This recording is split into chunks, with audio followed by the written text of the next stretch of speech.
In this podcast episode, Joe Rogan hosts Rachel Wilson, author of Occult Feminism, The Secret History of Women's Liberation.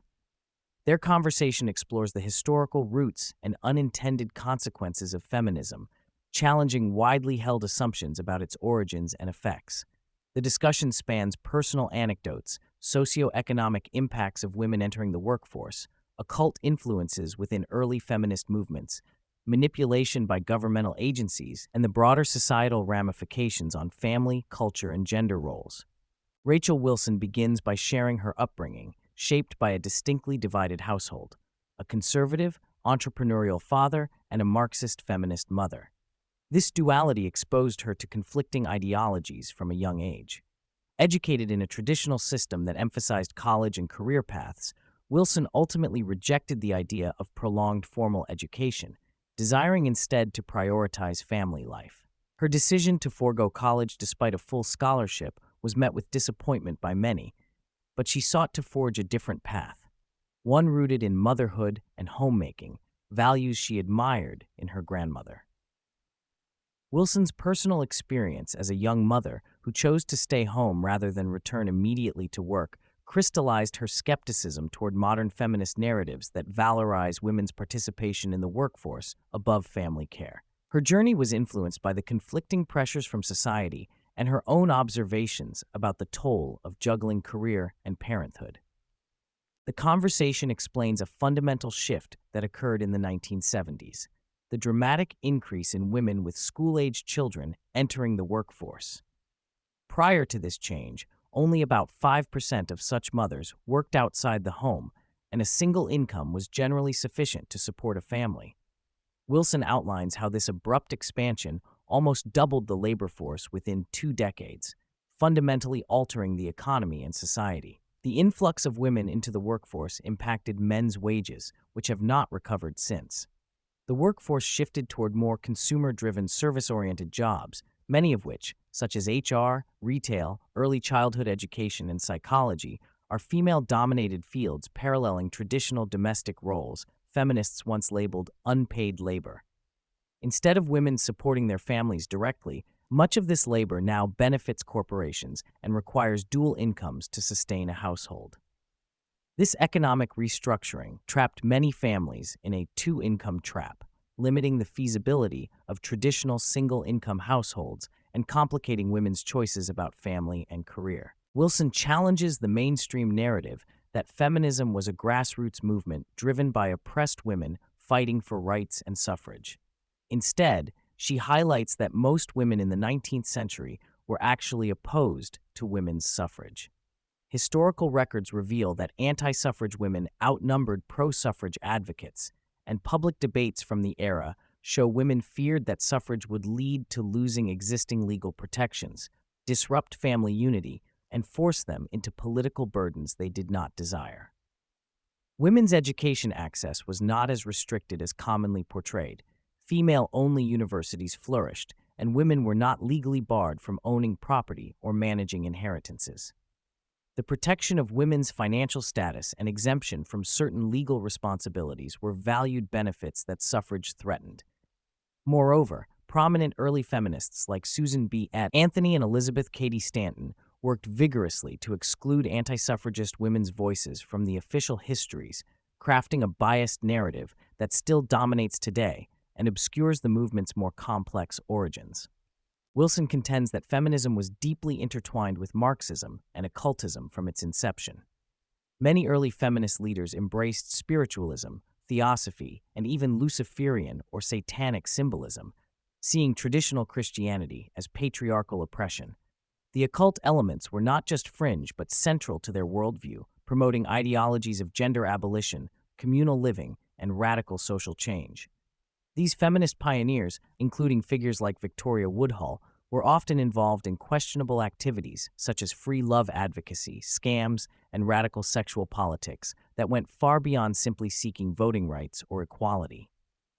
Crucially, Wilson argues that feminism was leveraged by powerful elite interests, including those responsible for the Federal Reserve and compulsory education, to double the labor force, foster consumerism, and facilitate ideological indoctrination of young women into Marxist revolutionaries.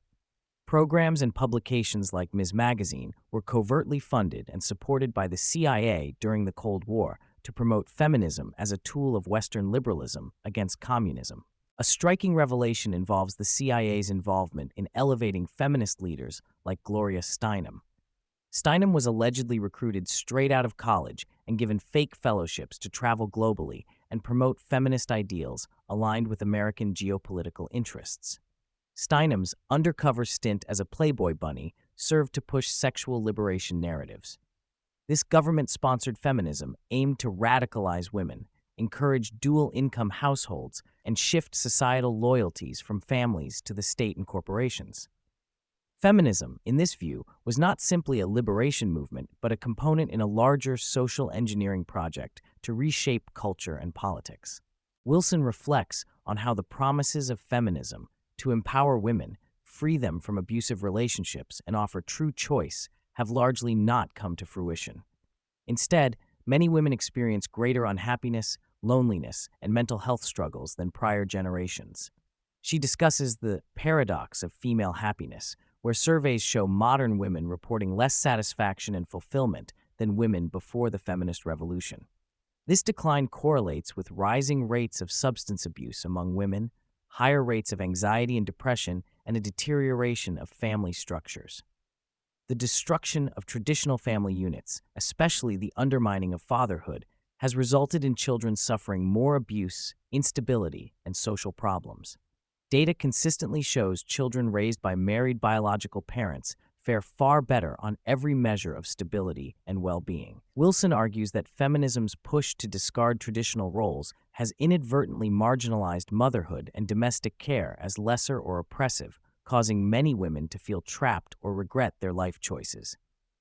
The glorification of the career woman often clashes with women's innate desires to nurture and build family, yet societal and economic pressures make it difficult to choose otherwise. A particularly unsettling chapter involves Margaret Sanger, founder of Planned Parenthood and a key figure in birth control advocacy.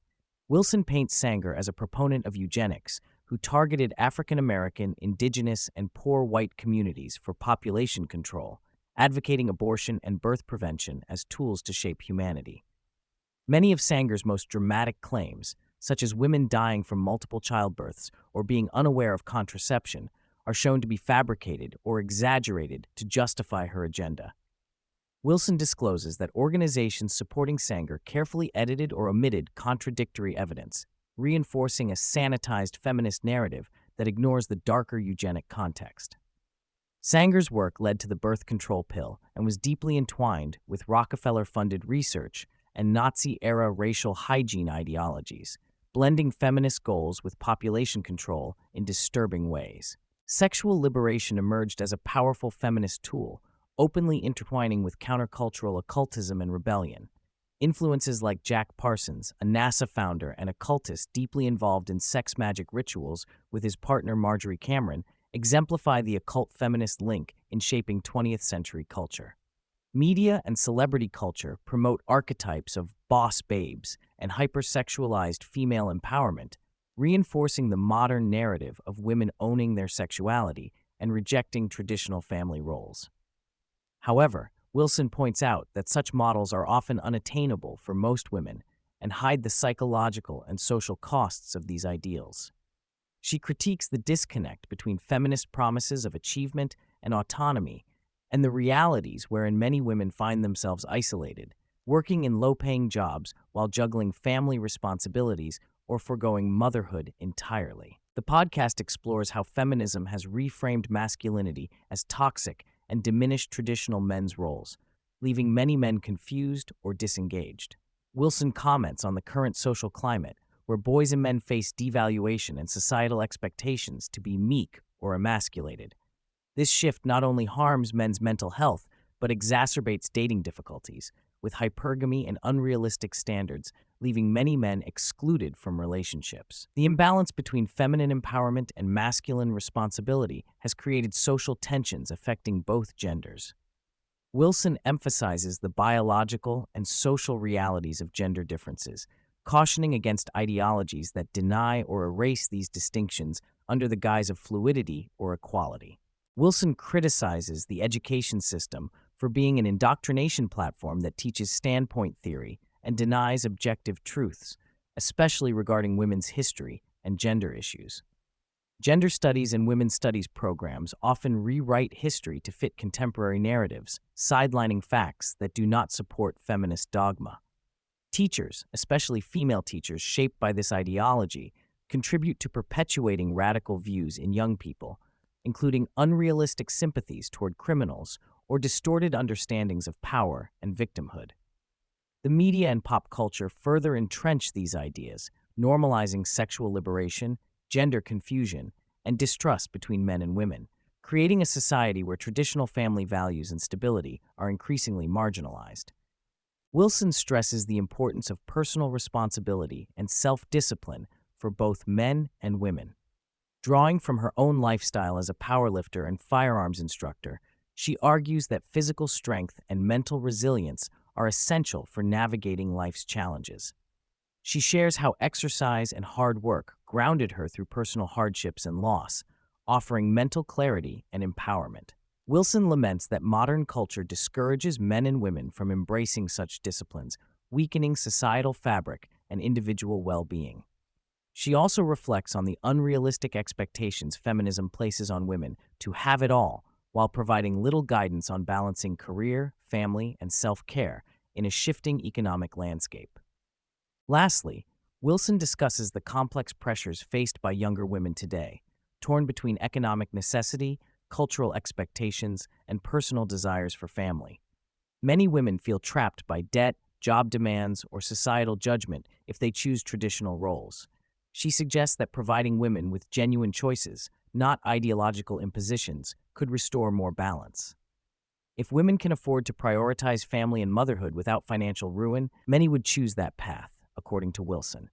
However, until structural changes occur, including economic support and cultural shifts valuing motherhood and caregiving, women often feel compelled into difficult compromises, perpetuating dissatisfaction and societal dysfunction.